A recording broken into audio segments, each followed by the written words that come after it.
Assalamualaikum warahmatullahi wabarakatuh. Waalaikumsalam warahmatullahi wabarakatuh.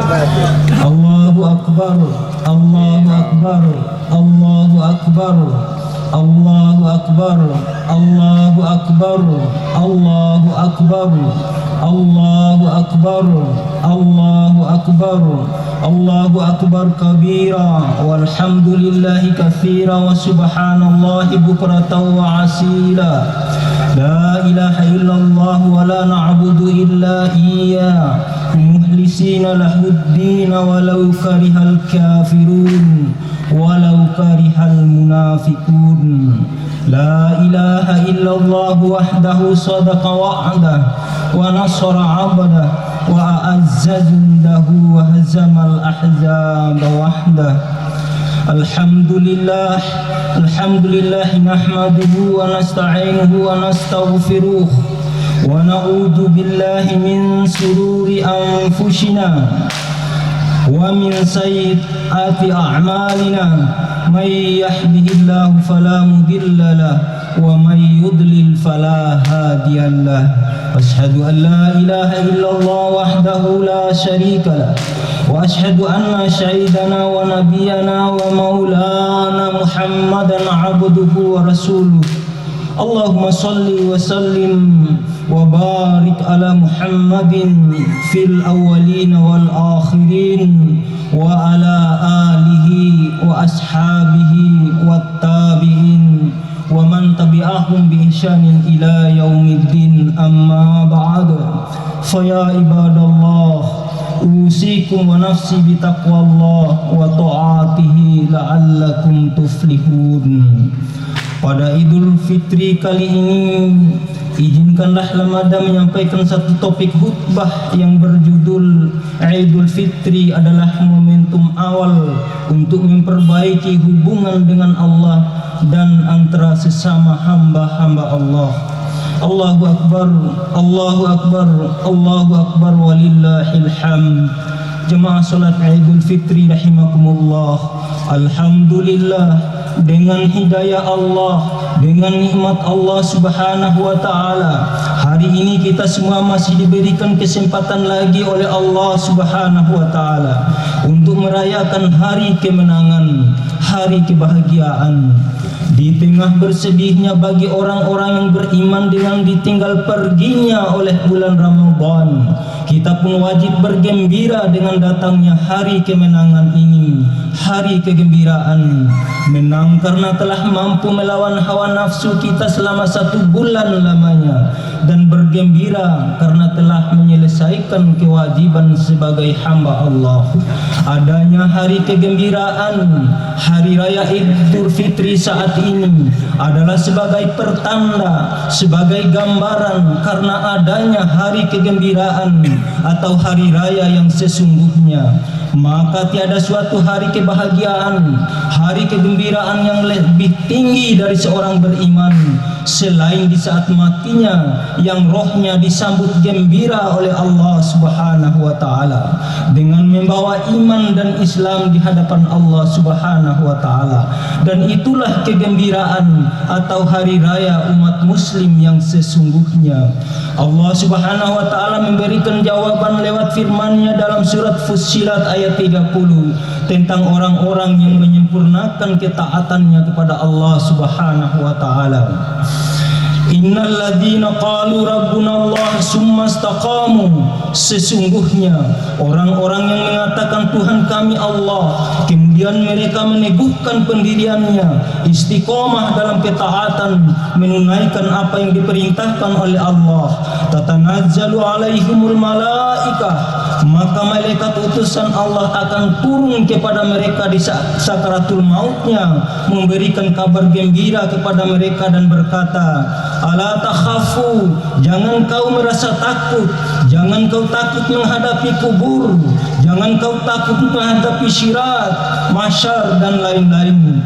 Wala tahjanu, jangan kau merasa sedih meninggalkan keluarga yang kau tinggalkan, sedih meninggalkan anak istri yang kau cintai, sedih meninggalkan harta benda, jabatan dan seterusnya. wa absiru bil jannati allati kuntum tu'adun. Maka bergembiralah dengan surga yang telah dijanjikan oleh Allah Subhanahu wa taala. Maka bergembiralah dengan surga yang sedang menunggumu. Surga sedang merindukan bagi kalian orang-orang taat. Begitulah janji Allah terhadap orang-orang istiqamah dalam ketaatan. Maka tidak heran kita saksikan tidak sedikit orang-orang yang di saat sakaratul mautnya mati dalam keadaan tersenyum.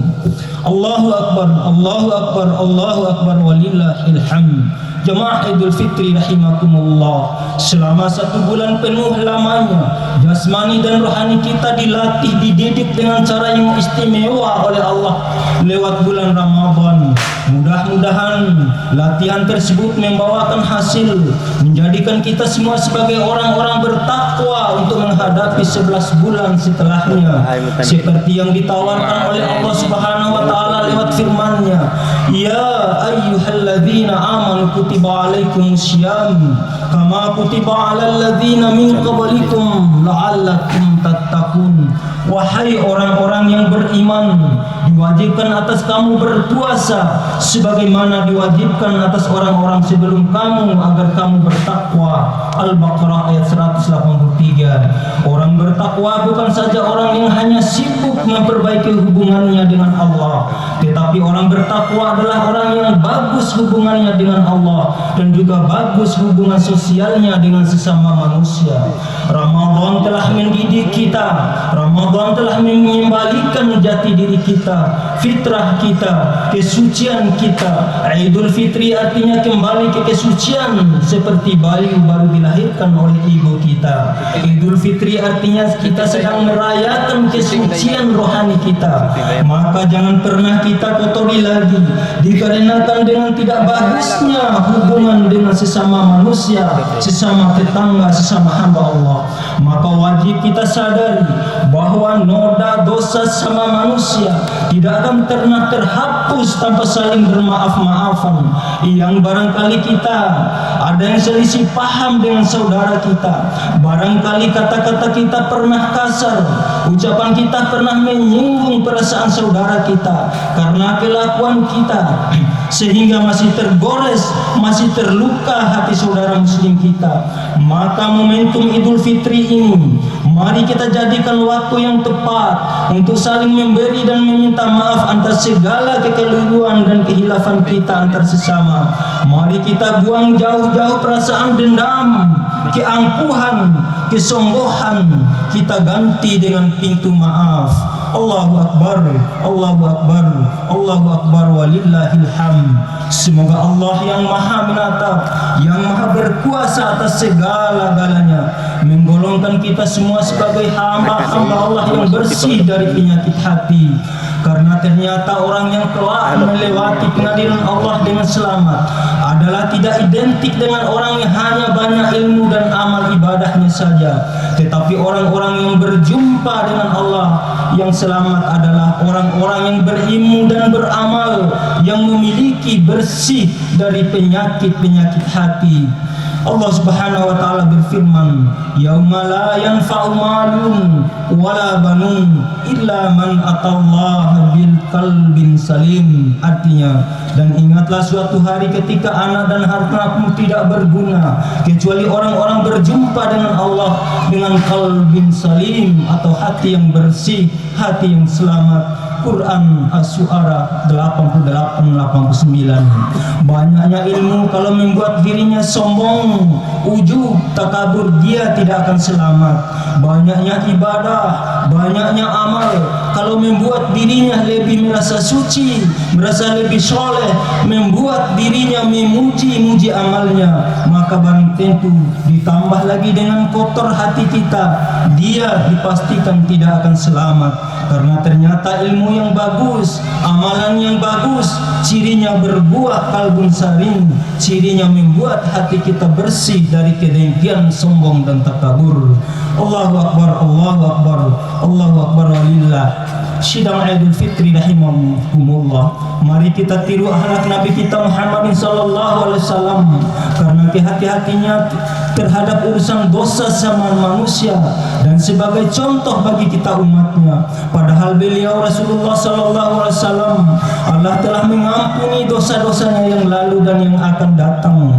Padahal Rasulullah sallallahu alaihi wasallam sudah dijamin masuk surganya Allah, tetapi menjelang wafatnya, seperti yang diriwayatkan Ibnu Abbas, suatu ketika beliau di atas mimbar mengatakan dengan tegas, "Wahai sahabat-sahabatku, siapa yang pernah aku pinjam dirhamnya, siapa yang pernah dirinya menerima kata-kata kasar dariku, yang tersinggung perasaannya, siapa di antara kalian yang tak aku sengaja kena ujung cambukku di saat aku cambuk untak atau kudaku sehingga mereka sakit hati, hari ini silakan mencambuk balas tubuhku. Hari ini tubuh kewibawaan Muhammad, ini wibawaku, siap dan ikhlas menerima balasannya." Semua sahabat terharu, semua tergenang air matanya, karena mereka paham ini adalah orang yang tidak lama lagi meninggalkan dunia, meninggalkan kita semua. Ucapan Nabi ini diulang-ulang sampai 3 kali. Akhirnya setelah ucapan yang ketiga, berdirilah seorang laki-laki yang bernama Uqasyah ibnu Muksi. "Wahai Rasulullah, dulu aku pernah bersamamu di perang Badar. Di saat engkau mencambuk untamu, sebenarnya bukan untamu yang kena, tetapi lambungku yang sebelah kiri yang kena cambukmu." Lalu Rasulullah SAW bersabda, "Wahai Bilal, ambillah cambuk di rumah Fatimah sebagai cambuk balas atas diriku karena kekeliruanku."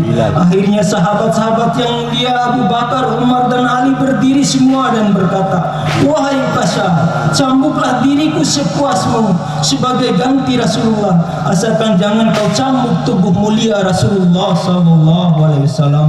Nabi pun menghargai, menegur sahabat-sahabatnya ini. "Duduklah wahai sahabat-sahabatku, Allah tahu kedudukan niat mulia hatimu terhadapku." Uqasyah pun berkata, "Wahai Rasulullah, di saat engkau memukulku, aku sedang tidak memakai baju." Maka tanpa bicara panjang Rasulullah SAW membuka bajunya. Maka seluruh sahabat yang hadir saat itu berteriak dan menangis menyaksikan tubuh mulia putih Rasulullah SAW.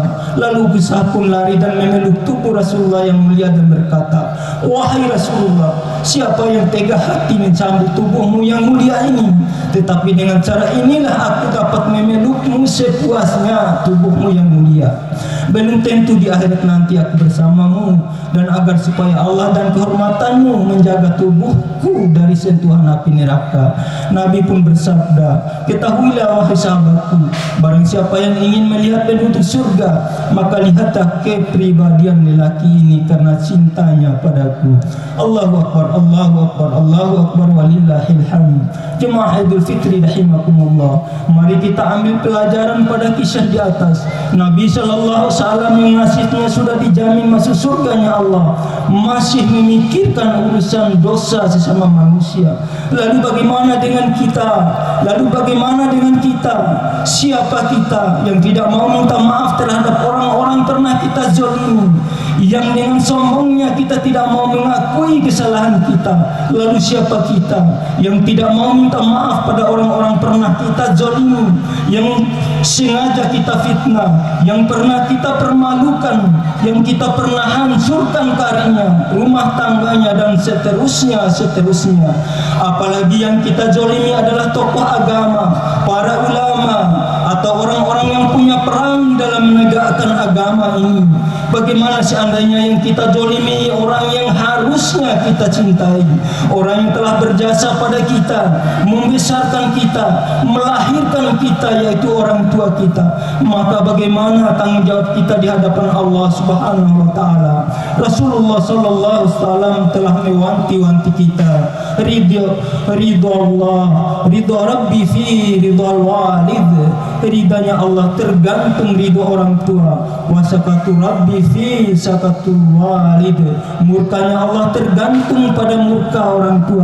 Maka sekali orang tua marah, jangan harap mendapat ampunan Allah Subhanahu wa taala sebelum kedua orang tua memaafkan kesalahan kita semua. Bahkan akhir-akhir ini, tahun-tahun lalu dikejutkan dengan pemberitaan media dosa. Ada seorang ibu nenek yang umurnya 80 tahun yang seharusnya sedang menikmati masa-masa tua, kebahagiaan dengan anak-anak dan cucunya, tetapi orang tua ini dilaporkan, digugat oleh anak kandungnya sendiri di pengadilan. Bahkan tidak sedikit akhir-akhir ini gara-gara masalah sepele, seorang anak tega ingin membunuh orang tuanya, mempengadilankan orang tuanya. Na'udzubillah min dzalik.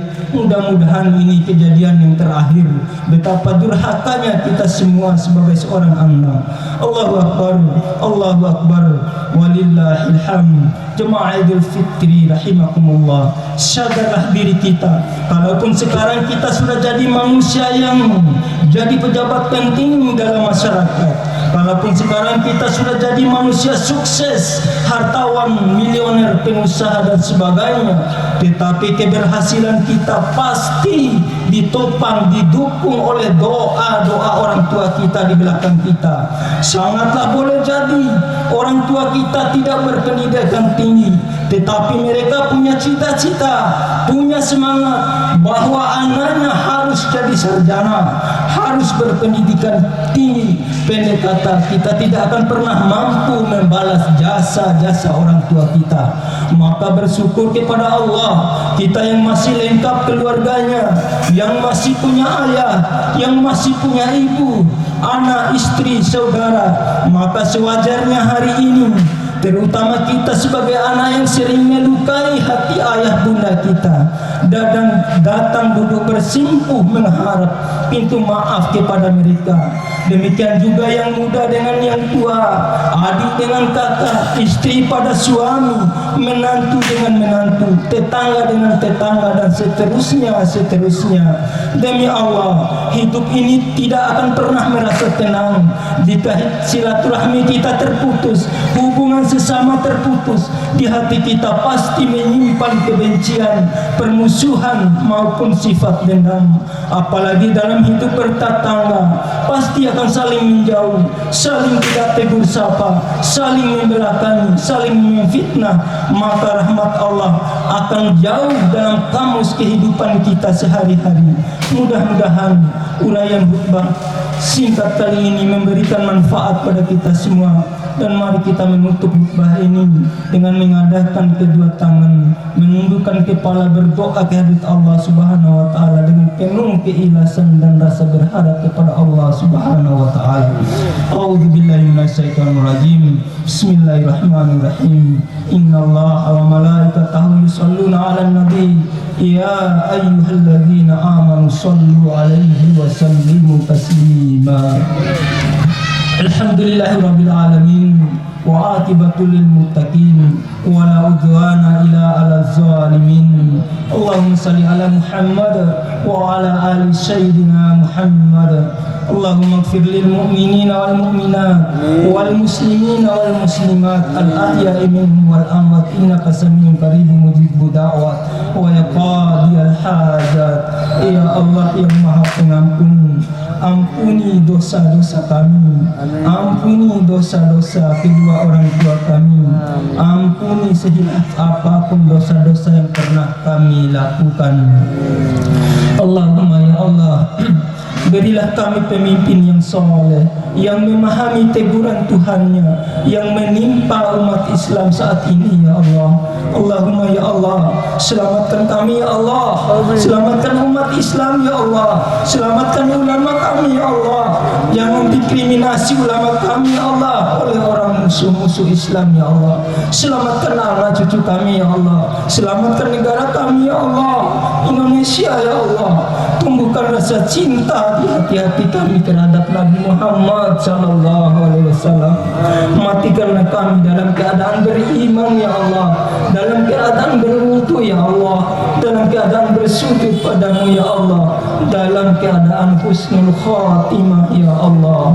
Allahumma inna nas'aluka taubatan nasuha wa taubatan qablal maut wa rahmatan indal maut wa maghfiratan ba'dal maut. Allahumma hawwin alaina fi sakaratul maut wan najata minan nar wal afwa indal hisab. Allahumma inna nas'aluka ridhaka wal jannah ونعوذ بك من سخطك والنار.